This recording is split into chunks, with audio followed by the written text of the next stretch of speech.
여러분 영화 재밌게 보셨어요? 예, 저는 오늘 유리정원 관객과에 대한 진행을 맡은 맥스물 박태인 편집장입니다. 만나뵙게 돼서 반갑습니다. 네, 지금 바로 유리정원의 주인공들을 자리로 모시도록 하겠습니다. 신수원 감독님, 문근영 배우님, 그리고 서태하 배우님 자리로 모실게요. 뜨거운 박수 부탁드리겠습니다.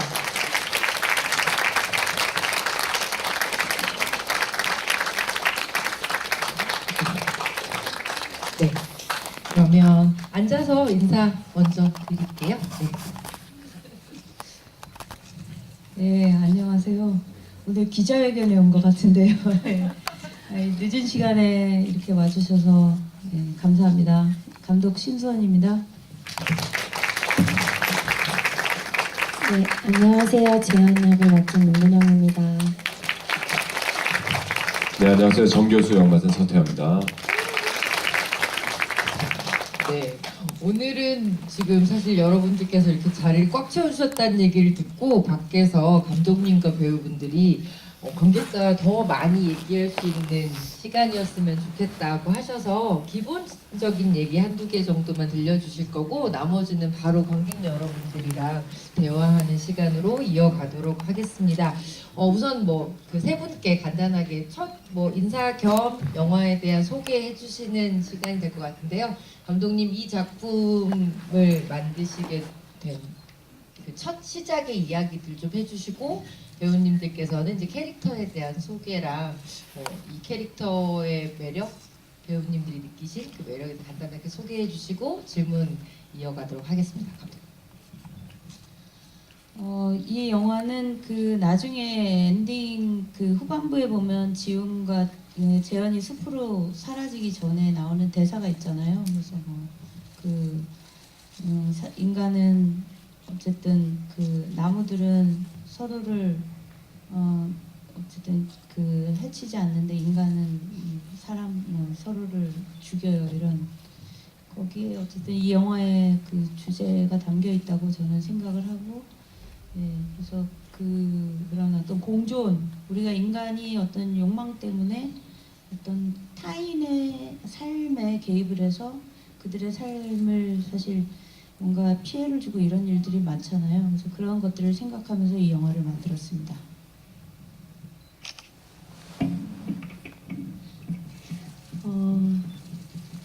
재현이라는 캐릭터는 저는 좀 상처가 많은 사람이라고 생각을 했고, 그렇지만 그게 사실 특별한 어떤 이유라기보다는 그 상처를 갖고 가는 방식 혹은 표현해내는 방식, 그리고 그게 치유일 수도 있고 극복일 수도 있고 아니면은 자기 스스로의 어떤 이겨내는 방법, 이런 부분들이 일반적이지 않을 수도 있고, 혹은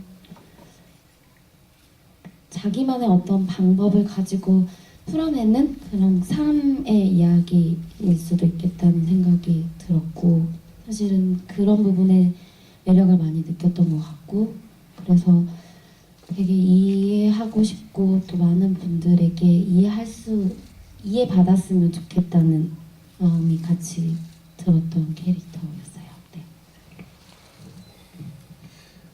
네,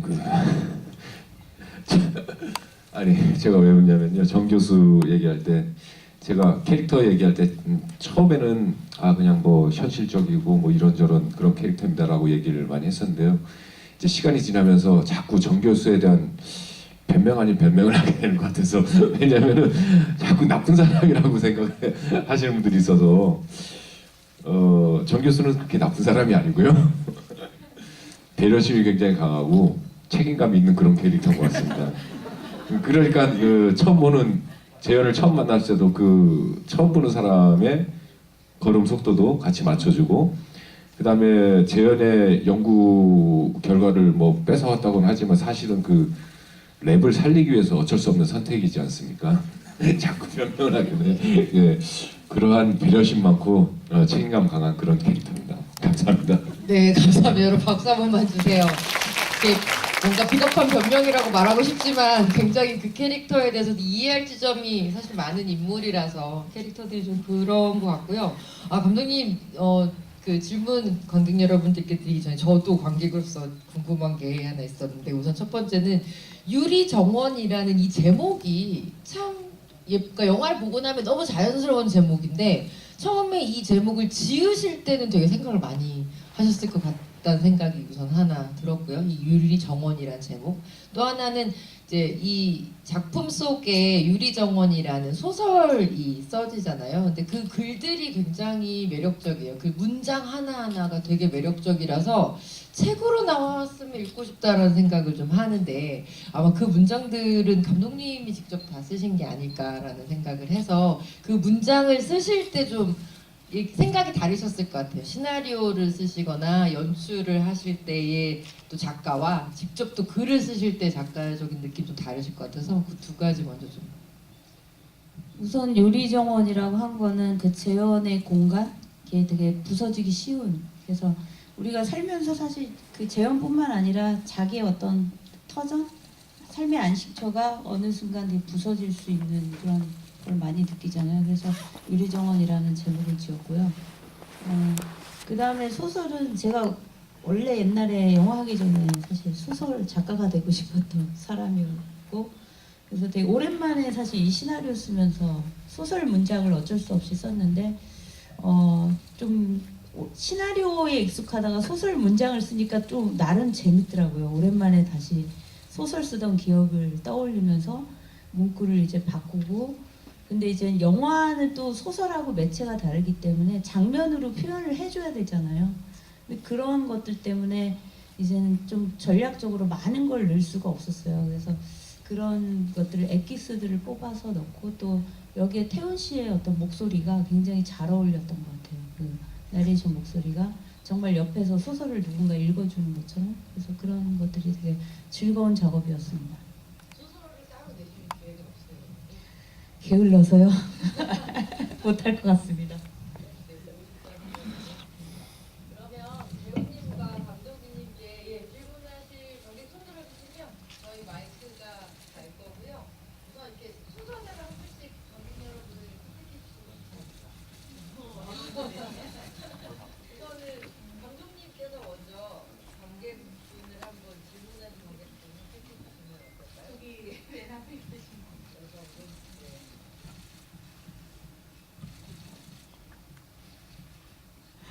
감사합니다.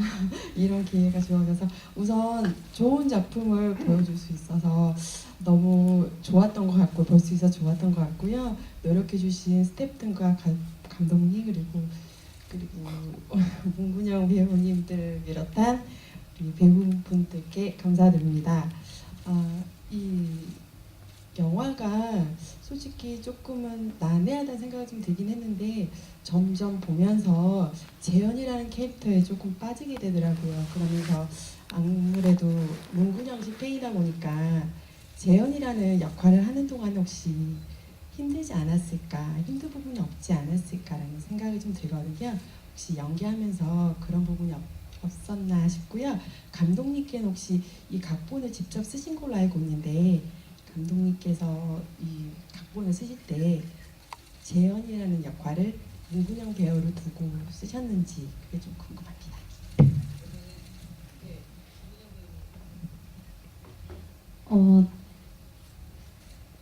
사실 이 영화가 이제 공개되면서 힘들지 않았냐는 질문을 되게 많이 받았는데요. 제 기억 속에서는 사실 힘들었던 기억이 없어서 네, 없었는데 왜 없었냐고 생각을 해보니까 어떤 캐릭터를 이해하고 그리고 표현하려고 하고 그래서 감정을 쓰고 뭔가 내가 재현이가 되는 순간도 있고 뭔가 이런 일련의 시간들은 어떤 역할을 하든 어떤 작품을 하든 다 있는 시간이고 그리고 그게 쉬울 수만 없는 시간이라서 어떻게 보면 그거는 그냥 배우가 당연히 뭔가 짊어져야 하는 힘듦일 수도 있고 힘든 게 아닌 일일 수도 있는 부분이라서 재현이 때문에 더 특별히 힘들고 더 어려웠던 적은 없었던 것 같아요. 처음부터 그 염두에 둔 건 아니고요. 네, 그 시나리오를 쓰고 나서 이제는 그 미팅을 하게 됐는데 되게 그 눈빛이 굉장히 좋았어요. 예. 눈빛이 시꺼멓거든요. 보면. 예. 그래서 굉장히 약간 뭐라고 해야 되나? 숲하고 굉장히 어울릴 것 같았어요. 그래서 숲에 이렇게 내려다 놔도 그냥 뭐 사람인데 진짜 숲에서 태어났다라는 이게 사실 속여서 가야 되는 거잖아요. 예. 그래서 그게 되게 너무나 잘 어울릴 것 같아서 같이 하자고 꼬셨습니다. 네, 감사합니다. 또 질문 이번에는 문근영 배우님께서 한분 맨 뒤에 계신 분. 네. 네. 네.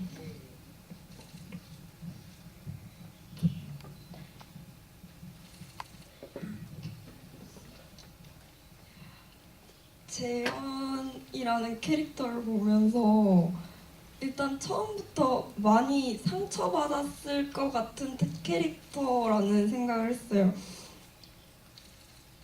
일단 감독님한테 제일 먼저 드리고 싶은 질문은 너무 난해하거나 너무 어쩌면 당연한 얘기일 수 있는데 재현은 나무로 돌아가면서 행복했나요? 아주 죄송합니다. 아니, 영화를 보는 내내 재현이가 받았을 상처와 아니면 환생을 하면서 행복할까? 재현이가 그 춤을 추는 장면에 그 구두를 신고 있는데 그게 너무 마음이 아팠어요. 이게 정말 작가님이 아니 감독님이 왜 이 씬을 이 스캔즈를 넣으면서 정말 재현이가 행복하길 바랬나. 저는 영화 막이 내리면서 정말 재현이가 나무로 다시 태어나서 행복하길 바라고 있거든요. 근데 감독님은 어떤 의도로 쓰신 건지. 감사합니다.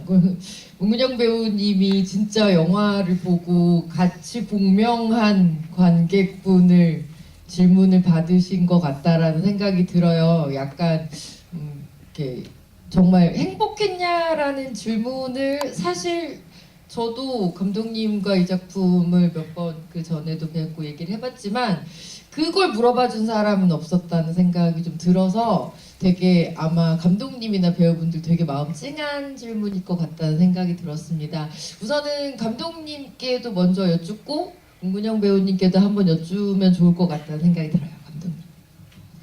저도 갑자기 뭉클해지는데 저는 어쨌든 이 영화를 굉장히 많이 봤어요. 그 시나리오를 썼고.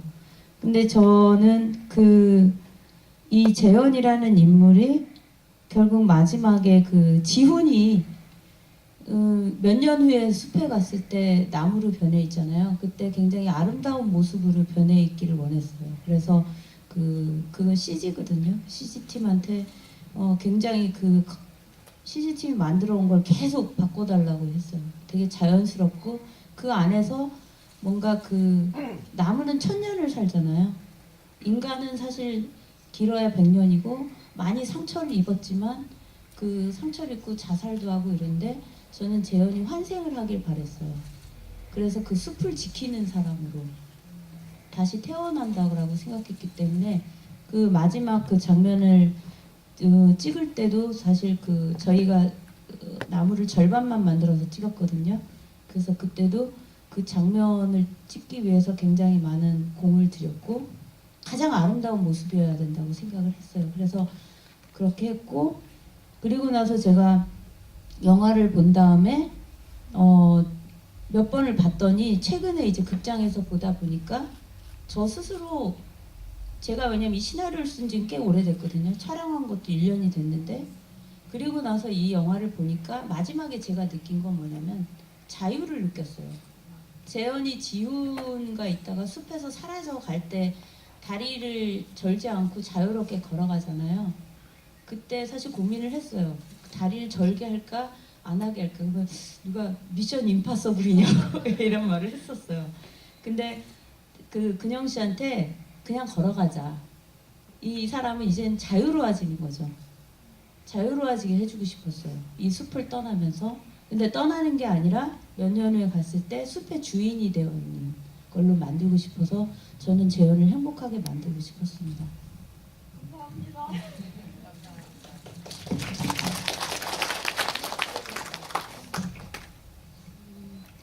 우선 재현이 아픔을 같이 아파해주고 그리고 마음 깊이 진심으로 행복하게 바라주는 사람이 있어서 재현이는 행복했을 것 같아요. 행복할 것 같고. 네. 감사합니다.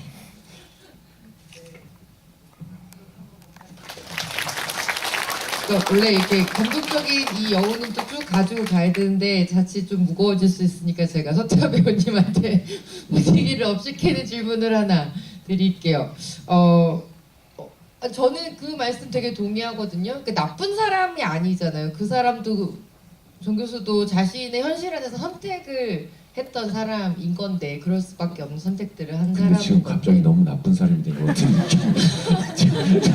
저번 그렇죠? 질문에 네. 대답해서 상처 준 나쁜 사람이지만 근데 저는 영화 속에서 정 교수와 처음에 재현이 만나는 그 장면들이 참 되게 예쁘다는 생각이 들었어요. 둘이 처음 만나는 네. 장면들이.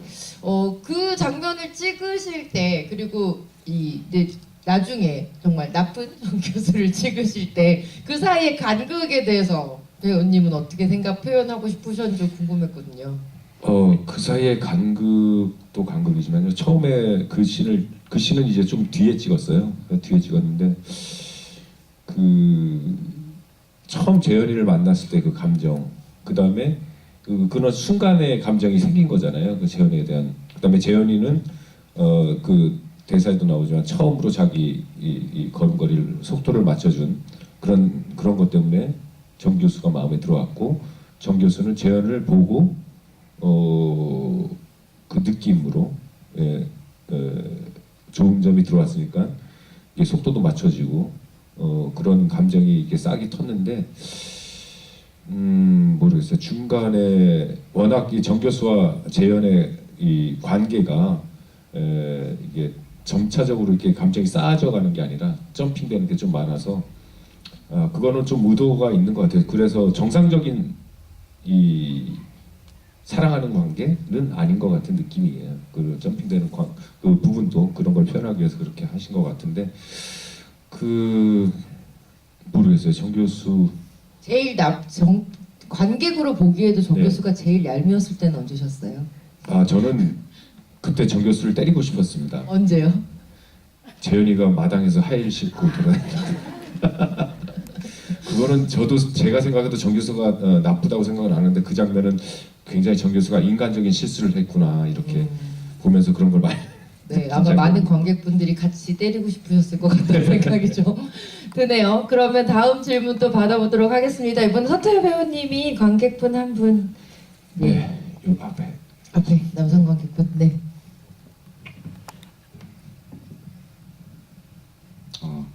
서태하 배우님 식물인간 연기 정말 인상 깊었습니다.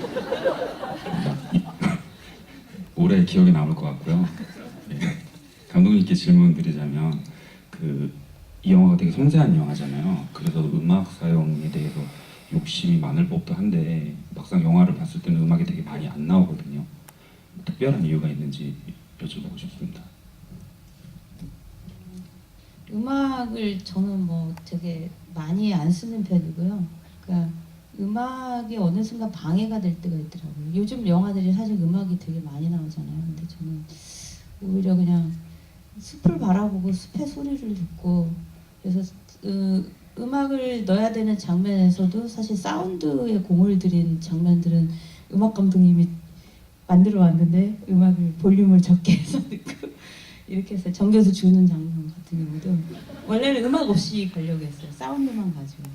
근데 이제 너무 공을 들여서 만들어 오셔가지고 그거를 밑에 베이스를 이렇게 밑에 깔았고, 그리고 숲의 소리, 우리가 사실은 되게 도시에 살면서 잊어먹는 것들이 많이 있잖아요. 근데 이 영화가 물론 뭐 힐링 영화였으면 바라지 그러지 않을 뭐 요소들이 많지만, 숲을 보면서 뭔가 우리가 잃고 있는 것들을 숲의 소리로 느끼셨으면 하는 바람들이 있었기 때문에 음악을 많이 사용하지 않았습니다.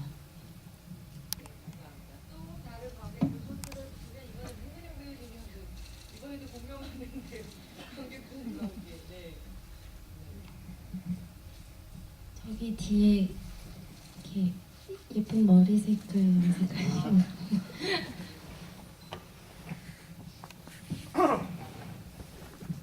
네, 영화 굉장히 반전이 있어가지고 중간에 그거를 좀 스린 것처럼 느끼면서 봤는데, 저는 보면서 나무가 된다는 컨셉이 사실 흔하지는 않잖아요. 그래서 한강 작가님의 채식주의자가 저만 그런 건지 모르겠지만 많이 떠올랐어요. 그런 어떤 육식적인 세계관에서 초식적인 사람으로 산다는 것에 대한 고민이 있는 작품 같았고, 혹시 그래서 그 책을 좀 참고하셨다거나 어떤 영감을 받으신 게 있는지 먼저 감독님이랑 배우분들께 좀 궁금하고요.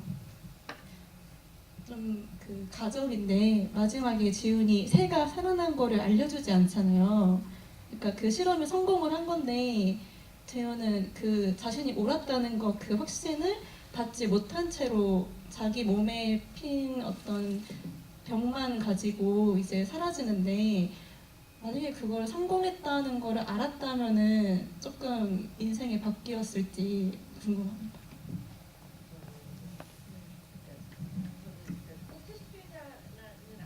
하더라도 그 이제 지금 말씀하신 것처럼 육식의 세계에서 서로 상처 주는 인간의 세계와 자연의 세계를 대비하는 어떤 이런 작품에 대해서 연기하시거나 할 때 뭐 영감을 받았다거나 뭐 도움이 좀 되신 이런 이야기들이 있으면 좀 들려주시면 좋을 것 같습니다. 우선 그 채식주의자는 제가 영화로 만났어요. 예전에 독립영화로 봤었고, 오래전에. 근데 그때는 이거와 연관성을 전혀 생각을 못했어요. 왜냐면 여기 나무로 변하는 장면이라든가 이런 게 없고, 어떤 여인의 몸에 이렇게 꽃을 그리는 게 있었고, 소설은 제가 그 나중에 저희가 크랭크인 들어가기 전인가 아니면 끝나고였나 그 조 감독이 책을 갖고 있었어요. 그래갖고 그때 봤어요. 그때 봤는데 그런 부분들이 거식증은 영화에도 나오거든요. 근데 이제 거기에 이제 나무에 대한 어떤 언급이 마지막에 약간 잠깐 그게 나오더라고요. 그래서 그때 이런 생각을 하는 사람이 있구나. 어쨌든 왜 그러냐면 사실 저는 이 영화가 뭔가 공감을, 이 여인이 나무로 변하는데 이거 과연 공감을 할까 이런 게 조금 있었는데, 그 책에 그런 것들이 있어서 어쨌든 공감을 하는 그런 부분들이 있구나라고 들었고, 나중에 그때가 전후를 기억을 못하는데 상을 받았다고 하더라고요. 그래서 굉장히 많이 주목을 받았는데, 어쨌든 이 영화가 나왔을 때 조금 더 공감대가 더 있지 않을까 그런 생각을 했고, 저는 오히려 이게 뭐였냐면 우리나라의 그 토템 신앙이 있잖아요. 나무를 갖고 신처럼 여기는 사당, 그 옛날 지금도 보면 고목나무를 신처럼 모시고 물 떠다 놓고 절하고, 사실 전설의 고향 이런 데 어릴 때 보면은 자세히 기억 안 나지만 뭐 제 어릴 때 전설의 고향 매니아였어요. 그런 것도 있고, 또 그리스 신화에는 그 다프네라는, 우리가 지금 사실 하는 많은 이야기들이 저는 어떤 신화나 이런 설화 이런 이야기의 그 원조를 갖고 있다고 생각하는데, 다프네라는 그 여신은 아폴로가 첫눈에 반해서 막 도망다녀요. 아폴로를 피해서. 그다음 월계수로 변하는 그림도 지금 그림에도 많이 인용이 되고 있는데, 그런 것들이 알게 모르게 어린 시절부터 뭔가 체화가 되지 않았을까, 그런 생각을 하고 있습니다.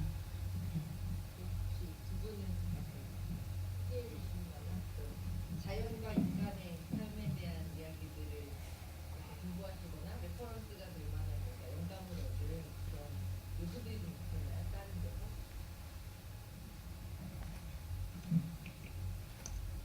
없었습니다.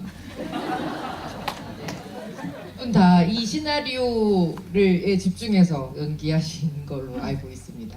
네, 그리고 아까 그 간단하게 두 번째 질문을 조금 정리를 하자면 그 새가 실제로 살아서 날아간 장면, 사실 어떤 분들은 그것이 환상이냐 실제냐에 대해서 질문하시는 분들도 있으셨을 거고, 예, 그리고 또 그 재현이 몸의 변화가 과연 이게 병이냐 아니면 실제로 식물이 되어가는 과정, 그것도 성공이라고 말할 수 있는 거니까 그거냐라는 질문이 다른 데서도 있더라고요. 거기에 대해서 간단하게 설명.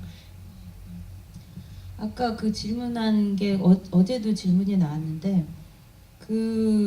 저는 재현이 안 봐도 된다고 생각했어요. 새가 날아가는 장면은. 왜 그러냐면 어쨌든 가해자 중에 한 명인 지훈이 목격을 해야 된다고 생각을 했어요. 지훈이 왜냐하면 여전히 재현의 그거를 불신하고 있고 어떻게 보면 재현의 그 정원을 파괴한 가해자가 되기도 한 거잖아요. 그래서 자기가 뭔가 죄책감을 느끼고 돌아왔을 때 그때도 여전히 재현의 말을 믿지 못하는 그런 상태에서 유일한 목격자가 지훈이 되어도 충분하다고 생각을 했어요. 그래서 거기서 어떤 그 기적이 일어나는 거를 바라보고 그리고 나서 재현을 만났을 때 뭔가 그 미안함이 굉장히 강렬하게 다가오지 않을까. 그래서 재현이 굳이 그거를 보지 않아도 된다고 생각을 했습니다. 감사합니다. 깜짝 공지를 하나 드리면요. 지금까지 5분이 질문을 해주셨는데 이 5분께는 사인 포스터를 선물로 드릴 거라서 나가시는 길에 꼭 받아가시면 좋겠습니다. 또 이번에는 손 들어주시면 또 이번에는 서태하 배우님께서 한 분, 네,